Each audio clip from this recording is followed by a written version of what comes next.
Hello again everybody and welcome back to a new DROD video. Something a little bit different today. I'm going to be talking about a bug I saw which we're just discussing on Caravel forum, and I thought showing it in a kind of visual format rather than writing about it is a bit easier. Now there's been a lot of talk about bugs and stuff recently. I'm not going to be addressing any of the general stuff. I want to talk specifically about one bug in particular, and that is that if we have a B throw or anything next to a wall, and then we push we push this B throw say north in this situation, then this B throw doesn't make a bump move. This B throw just waits. That's the current behavior, and a proposed change would be to have this B throw actually make a bump move in this situation. So let me see if I can set up an example. I'm going to use a time clone because that's kind of the easiest way to get everything synced up.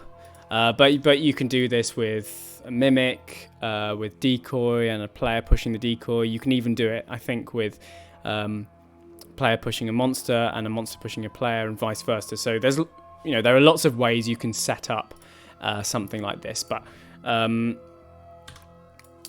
for now, let's just have a look at what happens. And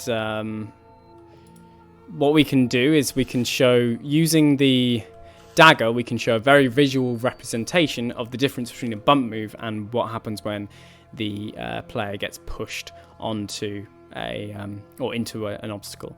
And you'd be forgiven for thinking maybe that bump moves and waiting is similar, because if I'm in a situation like this facing west and I move north, there's nothing in the room that, no change in the room state which would suggest that I've made a bump move. In fact, the only thing at all that makes it seem like we've made a bump move is a visual cue unrelated to the state of the room, and also B throw's face and the noise that it makes. I think I've got sound effects turned off, but if you had it turned up, then you'd be able to hear. Oh no, you can hear. I do have it turned on. It's just quite quiet. So you'd be forgiven for thinking maybe that bumping and waiting are the same. However, it's very easy to see when we're using a dagger, or if the player is swordless. There are a number of different ways we can set this up, but I think the easiest way to see this is if the player has a dagger. We can see that making a bump move north is not the same as waiting. There is clearly a room state change, namely that we are now facing north, that happens when we make this bump move. And there are other room state changes which occur when you make bump moves into certain obstacles, such as mirrors smashing, mirrors moving, orbs hitting, monsters dying, crumbly walls breaking, etc., etc., etc. The list is pretty long. So we can see that bumping is not the same as waiting. Bumping is different.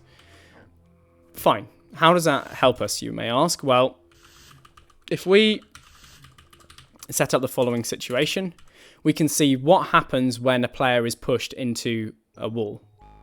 If I just wait here, oh no, I do actually need to hit the time token. If I just wait here indefinitely, or just for a little bit of time, grab my stick, what happens when we push the player? Nothing. The player essentially is forced to make a wait move, in addition to the rest of, in this case, what the time clone wants to do, which is why the time clone stays an additional turn versus its recording. But you can clearly tell, you can clearly see anyway, regardless, that at the moment, if I bump the if I'm trying to push the time clone into the wall here, and the time clone can't move into that situation, then the time clone makes a wait move. And what is proposed is that instead the time clone makes a bump move. So yeah, this kind of seems, on the surface, this change would seem like it's intuitive, like it kind of makes sense that it's like a train and it goes, you know, push one thing and then that thing pushes the next thing until it can, you know, it pushes something which can no longer push. However, this actually, thinking more deeply about the rules of the game, I think anyway, is unintuitive and doesn't make sense in the based on the current DROD rules, and would introduce loads of weird behaviour which has never been seen before, and I'm going to show you why. So, as we've seen, bump move is not the same as a weight move. So what happens in the general case when we're just walking around? So say if there isn't a wall here, then what happens when we move, when we push something? So again, if I just walk around like this, grab my stick, let's just do that again. Start walking around, you know, and then something comes along and starts pushing me. What happens? Well, we know that when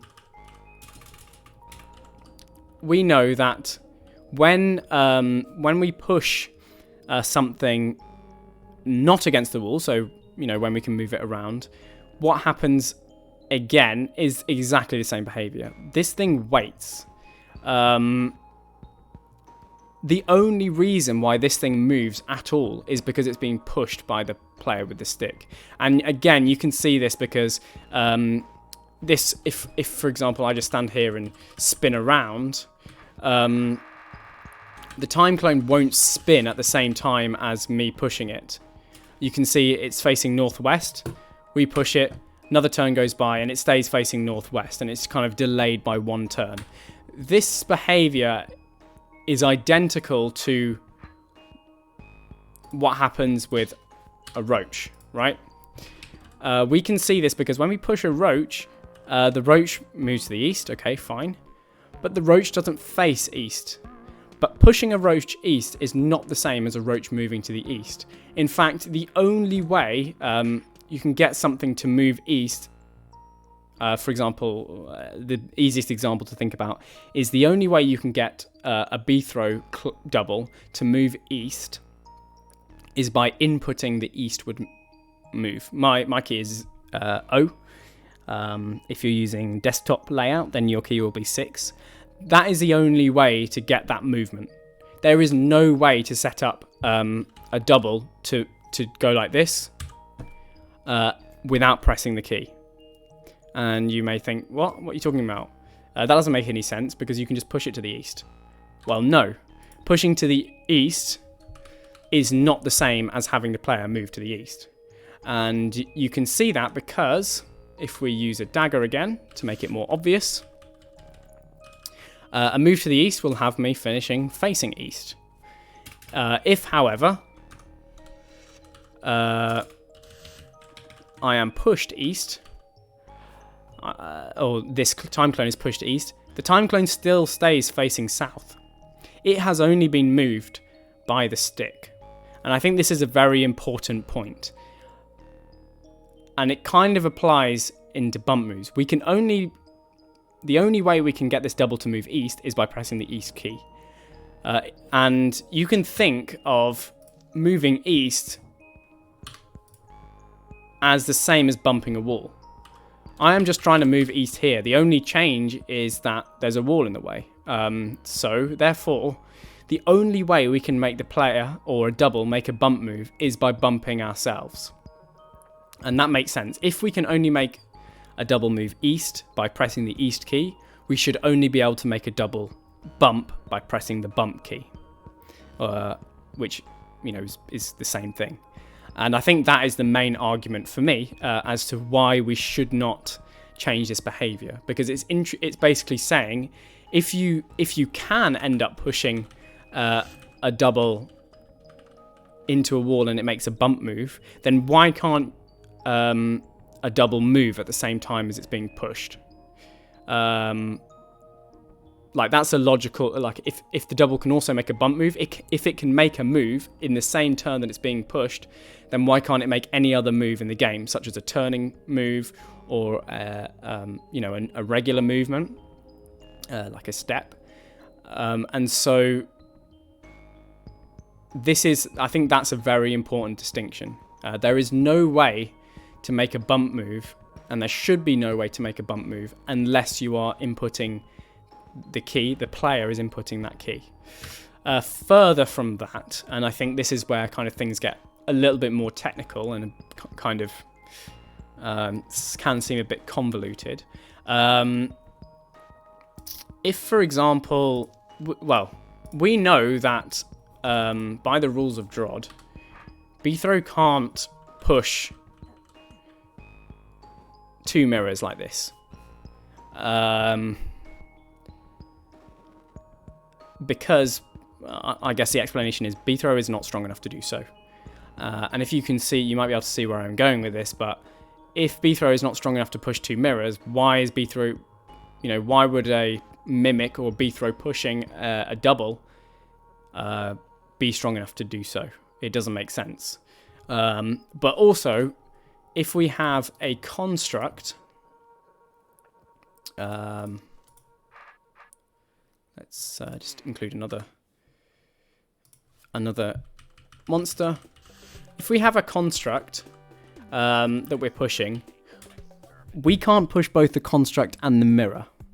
However, if you were to change this behavior, then the argument you could make is that the construct then tries to make a move. If, you know, construct would then make a bump move as well, right? If player makes a bump move, why doesn't the construct make a bump move? So if we introduce the behavior where pushing a player into a wall or pushing a double into a wall makes that double make a bump move, why isn't this the same with a construct? Right? In my opinion, it makes sense to have it this way because we know that Bthrow can't push 2 mirrors. So why should he be able to push 2, you know, a mirror and a construct? So that's another kind of point against. And if you think, well, why don't we just say that monsters can't make bump moves? That kind of falls apart when you're using stalwarts or guards. And setting this up is going to be more difficult, but I think, anyway, at the moment, a guard, and in fact, I'm not going to attempt to set this up. At the moment, and correct me if I'm wrong, I don't think a guard, a stalwart, or a soldier can make a bump move. And this is just because of the way that they move, right? Like, presumably, they are physically capable of making a bump move because they're humans, just like Bthrow is. So if you then introduce this behavior where if you push a double into a wall, it makes a bump move, then presumably you'd also have to introduce, if you push a stalwart or soldier or guard into into a wall, then it makes a bump move. And then by extension, you could do the same for constructs, and then we get this situation, or we get the situation where we're using we're actually using a guard or whatever, and it pushes the mirror. Finally, if we say that we can create a bump move by pushing a double into a wall, then presumably we are saying that pushing a double into a wall is the same as that double making a bump move. In which case, and this is really where things start to fall apart, in which case pushing a monster is the same thing. If I push this roach to the east, this is the same thing as the roach moving to the east, which would mean that this roach would then face east, because a roach that moves to the east, a roach always faces in the direction that it's trying to move. So if pushing a roach east is the same thing as moving a roach east, as a roach moving east, then the roach should face right. Now this doesn't really make any difference for stuff like roaches, but it makes a lot of difference for monsters like Ontlick because of their beams. imagine if you pushed an on-click east and then an on-click faced east. That just wouldn't make any sense. And on-click rules state that they can only move in the direction that they are facing. So this would be an invalid move, and you'd have to have on-click face east in this kind of one, in this instance. Except that the on-click starts facing west, and on-click can they can't turn instantly like roaches. No, they have to rotate round in order to face east, and so this kind of idea completely falls apart when we're looking at stuff like on-click, because one of these rules is broken. Either, if we assume that pushing an on-click to the east is the same as moving an on-click, as an on-click moving east, then the on-click should be facing east when it moves. If it is facing east when it moves, it means that the on-click has moved from west to east, i.e. has gone 1, 2, 3, 4, rotated 4 times in one turn, which is obviously not possible. Or finally, if the on-click doesn't face east, then we can conclude that pushing an on-click east is not the same as an on-click moving east. And this is the argument which I think is best when looking at this bug. Pushing anything east, pushing anything into a wall, is not the same as that thing moving into the wall. And so we cannot consider it, we cannot make this thing do a bump move, because it just breaks the kind of the rules of the game. And personally, I mean, I don't see any, I get the point that, this behavior might not seem intuitive. But